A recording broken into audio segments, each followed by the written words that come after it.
오늘은 목에서 통증을 느낄 때, 그 중에서 목 옆쪽이 아플 때 어떤 질환들 때문에 이런 문제가 생길 수 있는지를 좀 간단하게 정리를 해드릴 거예요. 목 한 번씩 아파보신 분들 많이 있으시죠? 네, 지금 아프신 분들도 있을 거고요. 일단은 목이 옆쪽으로 아프다고 할 때 목 자체가 아픈 경우들도 있고 약간 어깨 쪽으로 이렇게 아픈 경우들도 있는데 그런 것들을 좀 정리를 해드릴 겁니다. 가장 흔하게는 근육통이에요. 우리가 목이 정확하게 위치를 잘 잡고 있을 때는 괜찮아요. 여러분들 텐트 쳐보셨죠?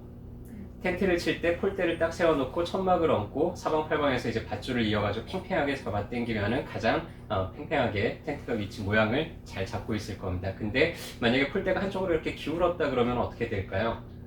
어느 쪽 밧줄은 되게 팽팽할 거예요. 어느 쪽 밧줄은 좀 느슨해질 거고요. 그런 것처럼 우리 목이 자세가 어떻게 되느냐에 따라서 머리가 위치가 어떻게 되느냐에 따라서 어떤 근육들은 되게 많이 긴장이 된 상태로 있을 거고 어떤 근육들은 상당히 좀 느슨해져 있을 거고 그렇습니다. 그래서 주로 통증을 느끼는 목에서 이제 통증을 느끼는 가장 흔한 원인은 승모근이에요. 승모근이 뒤에서 고개를 돌리거나 옆으로 기울일 때도 작용을 하고요. 자세 유지근이기 때문에 고개를 들고 있는 자세를 계속 유지하기 위해서 힘을 쓰고 있는데 이 승모근이 뭉치게 되면은 목 옆쪽으로 이 어깨 쪽 가까이 이런 데가 이제 잘 뭉치게 되죠. 그래서 한 번씩 이런 데 잡아보면은 으악 소리가 나게 이렇게 아픈 분들 많이 있을 겁니다. 그리고 목 옆에 있는 근육 중에서 가장 중요한 근육은 흉쇄요들근하고 사각근이에요. 이 흉쇄요들근 사각근이 목을 한쪽으로 기울일 때 쓰이기도 하고 목을 회전을 시킬 때 쓰이기도 하는데 이 자세를 유지하는 데도 중요합니다. 특히나 사각근이 긴장이 되게 되면 목 옆만 아픈 게 아니라 이 사이로 팔로 가는 신경혈관들이 지나가기 때문에 팔이 좀 저리거나 이런 증상들도 같이 나타나게 되고요. 흉쇄요들근의 긴장은 이 귀 주변이나 머리 앞쪽으로 두통을 같이 유발을 하게 되기도 하죠.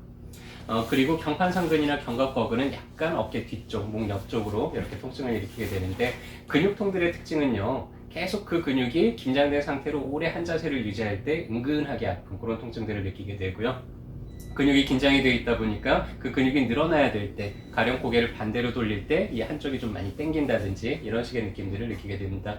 침 치료에 상당히 반응이 좋기 때문에 침으로 뭉쳐있는 근육을 직접 자극을 주면 그 즉시 통증이 해소가 되는데요. 근데 즉시 해소가 된다는 얘기는 또 그만큼 아프기도 쉽다는 뜻하고 같은 뜻이에요. 그래서 평소에 내가 좀 스트레칭도 좀 잘 해주시고 내가 평소에 목 옆이 좀 잘 결린다 싶은 분들은 이렇게 목을 쭉 당기는 이런 스트레칭도 좀 많이 하면서 그러면서 목이 긴장된 상태로 너무 오래 있지 않도록 관리를 잘 해주시기 바랍니다. 그리고 또 목이 갑자기 아플 때 우리가 생각해 볼 수 있는 것 중에 하나는 염좌예요. 염좌라는 거는 삐었다는 얘기죠. 목을 좀 삐끗하는 상황이 생길 수가 있는데 넘어질 때 목을 잘못 부딪힌다든지 아니면 스포츠 경기 중에서 목이 꺾인다든지 임상에서 가장 흔하게 보는 거는 교통사고예요. 여러분들 교통사고 차가 꽝 하고 다쳤어요. 제일 먼저 해야 될 일이 뭐죠? 네, 문을 열고 목 딱 붙잡고 어떤 놈이야! 하면서 일단은 내려야죠. 자, 우리 그런 광경들 많이 보셨을 텐데 교통사고를 당했을 때 가장 많이 다치는 부위가 목입니다. 왜냐면은 안전벨트 때문에 그래요. 안전벨트를 딱 메고 있는 상태에서 갑자기 충격을 꽝 받았을 때 목이 채찍처럼 이렇게 흔들리면서 주변에 있는 구조물들이 손상이 되기가 쉽고요. 목이 흔들리면서 주변에 있는 이런 인대 조직들이 찢어지기도 하고 근육들이 과하게 힘을 쓰면서 근육이 뭉치거나 아니면 근육이 살짝 찢어지는 그런 현상들도 생기게 됩니다. 자, 찢어졌다는 얘기는 상처가 났다는 얘기예요. 자꾸 움직여야 될까요? 좀 가만히 있어야 될까요? 가만히 있어야 되겠죠. 그래서 보통 이제 염좌상을 입었다 그러면 목을 움직이는 게 되게 힘들어요. 조금만 움직여도 아프니까 내가 목을 돌리는 게 아니라 이제 몸을 움직이게 되고 이런 식으로 이제 움직이게 되는데 한 2주 정도는 목 보호대 같은 거를 착용을 하고 목이 움직이지 않도록 좀 고정을 잘 시켜주고 그렇게 해서 상처가 이제 회복이 되고 나면은 그 뒤에 또 치료를 하고 하면 되겠죠. 침 치료를 꾸준히 받으면은 전체적인 치료 기간을 상당히 많이 앞당길 수 있으니까 이런 부상을 입었다 그러면은 꼭 한의원에 들르셔서 침 치료도 같이 받아보고 하시기 바랍니다. 자고 일어났는데 갑자기 목이 안 돌아가가지고 한의원에 오시는 분들도 꽤 많습니다. 그럴 때도 이 목 옆쪽이 상당히 좀 결리고 이런 느낌들을 느끼게 되는데요. 크게 두 가지예요. 근육 긴장되는 패턴이 있고 척추가 틀어지는 패턴이 있습니다. 그래서 근육 문제는 아까 근육통에서 일으켰던 견갑거근이라든지 승모근이라든지 견판상근이나 두판상근 같은 경우가 갑자기 긴장이 돼서 문제가 생기는 경우가 있고요. 우리가 자다가 베개에서 이렇게 뒤척이다가 베개에서 툭 떨어지려고 할 때 갑자기 힘을 꽉 주면서 그렇게 뭉쳐가지고 오는 경우들도 있고요. 또 하나 흔한 경우는 척추가 틀어져서 오는 경우들도 꽤 많이 있어요. 우리 경추는 고개를 돌릴 때 살짝 서로 미끄러졌다가 또 다시 원위치가 되고, 또 고개를 돌릴 때 살짝 미끄러졌다가 다시 원위치가 되고 그렇습니다. 근데 우리가 잠을 잘 때 똑바로 자는 게 아니라 고개를 이렇게 탁 틀고 자는 경우들도 꽤 많아요. 그러면은 자는 동안 계속 이게 약간 틀어져 있는 상태로 있다가 아침에 일어날 때 이게 원위치가 돼야 되는데 원위치가 되지 못하고 딱 걸려버리는 경우가 생겨요. 그럴 때 갑자기 윽 하고 이제 오게 되는데, 시간이 지나면서 자연스럽게 다시 원위치가 되면서 풀리는 경우들이 거의 대부분인데, 어떤 경우들은 이렇게 몇 달씩 몇 년씩 그대로 고정이 되는 경우들도 있습니다. 그러면은 어느 한쪽 방향으로만 고개가 좀 잘 안 돌아간다든지 이런 현상들이 생길 수가 있겠죠. 근육이 문제인지 척추가 틀어져서 문제인지는 돌려보면 알 수 있어요. 가령 내가 목이 오른쪽이 아프다, 근데 반대로 돌리니까 여기가 많이 당기고 아프다, 왼쪽으로 돌릴 때는 괜찮다 싶으면 이쪽 근육이 잘 안 늘어나서 문제가 생긴 거예요. 근데 반대로 돌릴 때는 편안해요. 근데 왼쪽으로 돌리면 다 안 돌아가고 걸리면서 이쪽에서 통증이 증가한다. 그러면은 척추가 틀어져서 생기는 패턴으로 우리가 구별을 할 수 있습니다. 근육통 같은 경우에는 침치료로 금방 치료가 되고요. 척추가 틀어져 있을 때는 틀어진 척추를 찾아서 그 척추를 위치를 바로 잡아주면은 또 그 즉시 움직이는 거를 회복을 시켜줄 수가 있죠. 자, 이제 급성으로 오는 것들을 살펴봤고요. 좀 만성화된 몇 달씩 혹은 몇 년씩 이렇게 아픈 경우들 중에서 가장 흔한 경우는 척추 후관절 증후군 혹은 면관절 증후군이라고 하는 건데요. 아까 척추가 이렇게 서로 비스듬하게 만난다 그랬잖아요. 그 관절이 바로 이 후관절입니다. 이 후관절에 염증이 생기는 경우들인데요.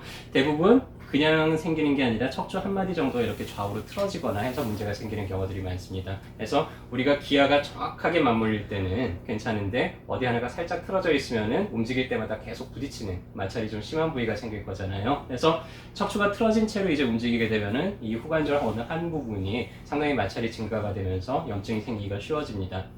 후관절 주변에는 감각신경이 넓게 분포가 되어 있기 때문에 그 감각신경을 자극을 하면서 가만히 있는데 목 옆이 좀 무겁다든지 뭔가 공 한 마리가 올라타 있는 것 같다, 뭐 이렇게 표현하는 분들도 있고요. 그렇습니다.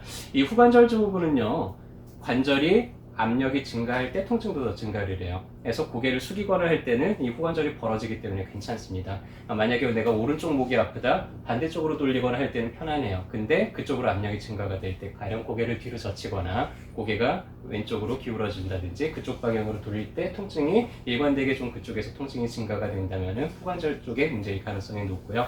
그럴 때는 그 관절을 또 틀어진 것들이 있으면 잡아주고 염증이 생긴 부위에다가 약침을 놔주고 또 그 부위를 치료를 하면은 꽤 오래된 부분들도 한두 번의 치료로 그렇게 좋아지는 경우들도 많이 있습니다.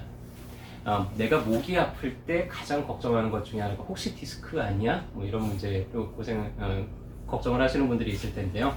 디스크 통증은요, 척추 디스크가 튀어나와서 신경 뿌리를 누르게 되기 때문에 어느 신경 뿌리를 눌렀느냐에 따라 신경 자극 증상들이 나타나게 돼요. 해서 목 주변이 좀 찌릿찌릿 아프다든지 찌릿한 느낌이 등을 타고 간다든지 혹은 팔을 타고 간다든지 한다 그러면 이제 디스크를 의심을 해볼 수가 있죠.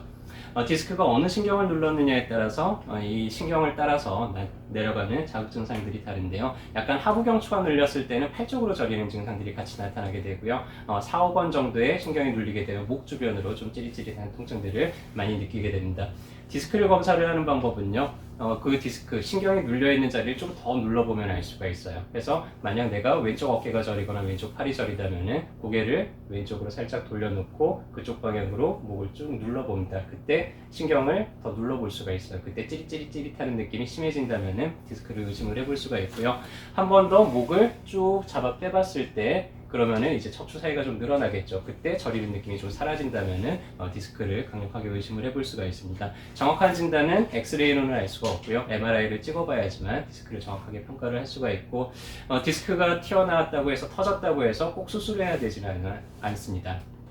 한 90% 이상은 2달 사이에 자연적인 치료로, 보존적인 치료로도 얼마든지 치료가 가능하기 때문에 디스크에 문제가 있다 그래도 한의원에서 꾸준하게 이렇게 치료를 받으시면은 2달 사이에 거의 대부분은 회복이 가능하죠. 자, 이제는 좀 드문 질환이에요. 목이 아플 때 느낄 수 있는 질환 중에서 매우 드물기 때문에 임상에서는 잘 발견을 못하는 경우들도 많고요. 실제로 이런 문제를 가지신 분들이 병원을 여기저기 전전을 하면서 이 가진 검사를 다 받아보고도 통증이 해소가 안 돼서 계속 고생을 하는 경우들이 많은데요. 그 중에 첫 번째는 이제 목혀 증후군이라고 표현을 하는데요. 이 증상의 특징은 목 한쪽 옆이 찌릿찌릿 아파요. 그리고 그쪽 혀의 반쪽의 감각이 좀 둔해지는 그런 특징을 보일 때 한번 의심을 해볼 수가 있습니다. 이 목 주변, 그 다음에 목구멍, 그 다음에 혀의 감각을 지배하는 신경들이 경추 1, 2번 사이에 있는 신경근을 따라서 이제 뇌로 전달이 돼요. 근데 그 1, 2번 요 신경의 압박을 받으면서 이상 감각이 이제 전해지는 그런 질환이고요. 우리가 목을 돌릴 때 왼쪽으로 90도, 오른쪽으로 90도 이렇게 돌아가는데 상당히 많이 돌아가죠. 근데 경추 7개 중에서 그 회전에 가장 큰 역할을 하는 게 1번하고 2번 경추입니다. 그래서 이 경추가 거의 45도 이상을 돌아가게 되는데 이쪽에 문제가 생기면서 이게 워낙 회전을 많이 하다 보니까 이 근처에 마찰이 생기면서 문제도 좀 많이 나타나는 편이에요. 아탈구가 있기도 하고 좀 틀어져 있는 경우들도 상당히 많고요. 그래서 이 근처에 이런 어떤 순환장애를 일으키는 경우들도 임상에서 상당히 많이 보게 됩니다.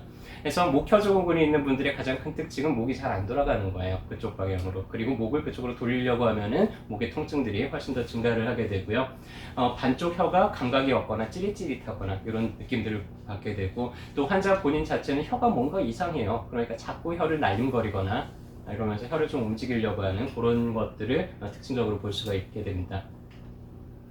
그 다음에 마지막으로 알려드릴 건 사경증이에요. 고개가 내 의지하고는 상관없이 한쪽으로 돌아가서 이러고 다니시는 분들 가끔 보신 분들이 있을지 모르겠습니다. 상당히 난치 질환이고 상당히 치료가 안 돼요. 그래서 양방에서는 뇌 기저핵에 문제가 생겨서 일어난다고 생각을 하는데요. 한의계에서는 좀 다른 시각으로 봅니다. 뇌 기저핵의 문제라기보다는 뇌에서 척수를 지나서 몸으로 가는 그런 신경 순환 자체가 문제가 생겨서라고 보는 경우들이 훨씬 많고요. 그런 순환에 문제가 생기는 경우 중에 가장 큰 원인은 편저작이에요. 여러분들 음식 씹을 때 주로 어느 쪽으로 씹으세요? 나는 양쪽으로 다 씹는데 라고 하시는 분들이 있을 텐데 실제로 보면 양쪽으로 골고루 씹는 분들은 거의 없습니다. 거의 90% 이상이 한쪽으로만 씹는 분들이고요. 한쪽으로만 씹다 보면 턱이 한쪽으로 좀 틀어지게 돼요. 이 턱이라는 게 머리에서는 무게추 역할을 하기 때문에 턱이 틀어지게 되면 고개가 한쪽 방향으로 이렇게 갸우뚱하게 됩니다. 그렇게 되면은 1, 2번 경추들도 같이 틀어지게 되고요. 그렇게 되면은 뇌에서부터 척수를 지나서 가는 그런 신경의 압박을 받으면 신경 순환에 좀 문제가 생기는 경우들이 많고 이런 것들이 미세한 어떤 그런 여러 가지 문제들을 일으키는데 사경증도 그런 원인 때문에 이제 생긴다고 보고 있습니다. 그래서 턱관절을 좀 바로잡아주고 1, 2번 경추의 문제를 위치를 좀 바로잡아주고 나면은 이런 문제가 해결되는 경우들도 꽤 많죠. 그래서 오늘은 옆목이 아플 때 어떤 원인 때문에 나타날 수 있는지에 대해서 간단하게 정리를 해드렸고요. 내가 목이 아프다 그러면은 얘기를 듣고 보니까 어디 가서 치료받으면 될 것 같아요? 네, 한의원에 가시면은 여기 지금 알려드린 질환은 모두 치료 가능한 질환이니까 아까운 한의원에서 그렇게 잘 관리 받으시고요. 여기 계시는 분들은 어깨 동무에 오시면 또 제가 잘 관리하고 치료해 드리도록 하겠습니다.